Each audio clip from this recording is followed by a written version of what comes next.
Hello again. Our Finance Minister Enoch Godongwana has launched a bounce-back scheme aimed at supporting SMEs struggling due to the COVID-19 pandemic. Let's take a look now into the role of entrepreneurship following the Minister's budget and the role small businesses can play in growing South Africa's economy and, of course, create those much-needed jobs. I'm joined now by Dr. Jabulile Msimango-Galawe, a senior lecturer at Wits Business School. You know, as I read your surname there, Doctor, I thought, is it a H or is it a G? You know, being South Africans, we've got all these things. I hope I didn't butcher your surname. No, you pronounced it perfectly. Welcome, welcome. What stood out for you, just at a high level, from the Finance Minister's budget speech around the whole issue of entrepreneurship? Because we're told time and again that it's in the small business sector, it's in the medium business sector with entrepreneurs where jobs can be created. Interestingly, thank you first for having me.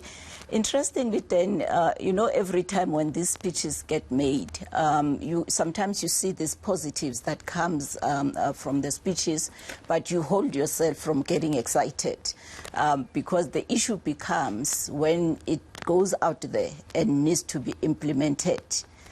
Is it going to work? Yeah, you know, yesterday in post-budget analysis, different people I spoke to, whether it was economists or business people, come back to that one word, implementation.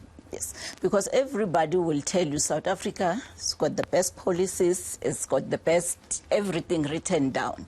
But when you go down there and now start really experiencing what happens there, tends to be a different story. So you find, like, even when you listen to the president talking, he talks about SMEs, he talks about as something very important for the country.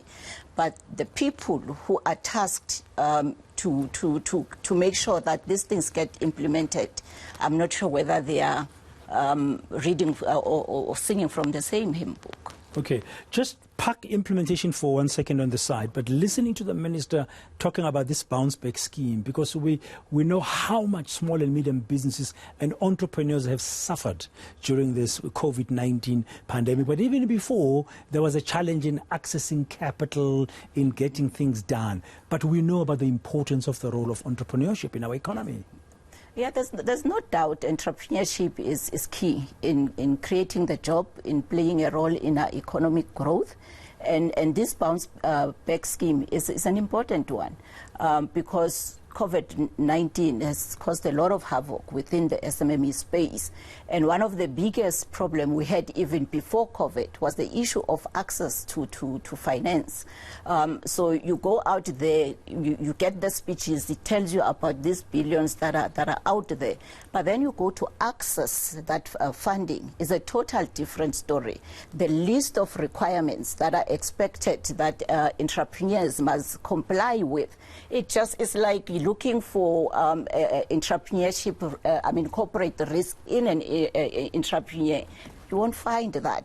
Entrepreneurship in its very nature is risky, but the requirement says you must be a corporate for us to give you this entrepreneurship money. Yeah, something is not aligned. It's not aligned, then entrepreneurs can access it. Is it an area where you would think somebody like Siponko, who's now in the presidency, heading that red tape solution committee to remove red tape, should be focusing on? Is it one thing that they should also look into?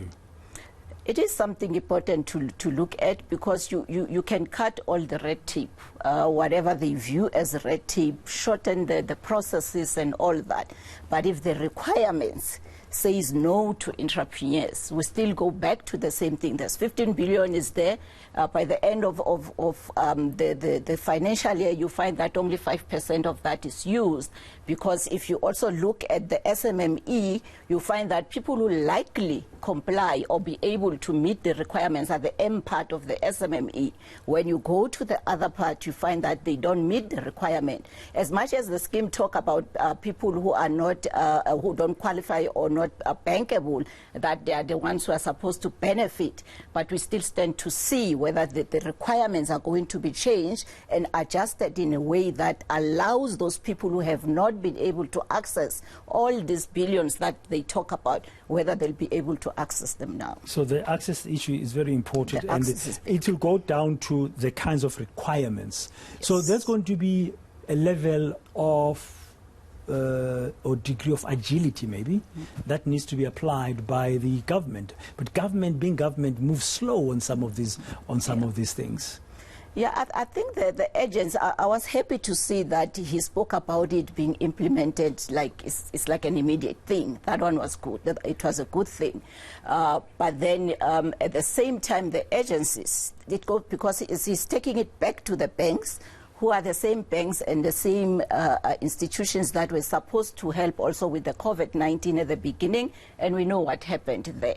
Then the question becomes, has then the mandate changed for the banks as to how now they're going to facilitate this whole process? Yeah, because besides implementation and access, there has to be a level of facilitation to enable the SMEs and entrepreneurs to gain. Now, before we conclude, Dr. Msimango-Galawe, if you're an entrepreneur and you're listening to this, yes, there's going to be these billions, as you said. Yes, they're going to be available immediately. Yeah. And yes, now we can access them, but then hopefully the process will be cleaned up. What else would you appeal to the government to really make sure that this time we get it right? Because on top of the pandemic, we had the July riots, yeah, which badly affected the livelihoods of small and medium businesses. Yeah. So my appeal really will be to put the agency in terms of getting this roll out, and also that agency must be really emphasized to the DFIs and the banking institutions that are going to be doing this. But more than that, I always say to entrepreneurs, always take an optimistic approach to these things. You never know. Don't sit back and say, it's been an issue, I didn't get it the last time. Go for it. You never know. You might find that the requirements are a bit different now, which we hope are, and we hope that the government will really look at that to make sure that it is accessible. It's not money that keeps on being repeatedly said, there's billions, but they don't add any value to entrepreneurs.